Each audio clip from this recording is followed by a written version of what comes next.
გამარჯობა, მე ვარ მერაბ მამარდაშვილი, 15 წლის ქალაქ ქუთაისიდან. დაახლოებით 6 წლის ვიყავი, რომ აღმოაჩინე, რომ ტექნოლოგიები და რობოტიკა ჩემი გადაცემა იყო, რადგან პატარაობიდანვე გაფრჩებული ნივთების დაშლა და მათი შეკეთება მიყვარდა და მომწონდა.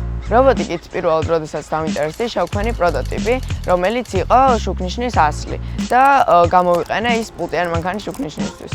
ერთ სული მაქვს, როდის ავაწყობ Explorer რობოტს, რომელიც შორ დისტანციიდან იმართება და იქ მივა, სადაც ადამიანს მისვლა უჭირს. იქედან გამომდინარე, რომ ტექნოლოგიები ძალიან მიზიდავს, ჩემი საყვარელი საგნები არის მათემატიკა, ფიზიკა, ქიმია და ბიოლოგია.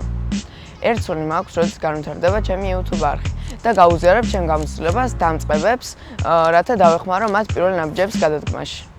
ჩემი შემეცნებით YouTube არხის განვითარება ჩემი ოცნების ნაწილად იქცა, ხოლო Zoom-ერმა კი დამანახა, რომ როცა მხარდაჭერა გაქვს, ოცნებები რეალობად ბევრად უფრო მალე იქცევა.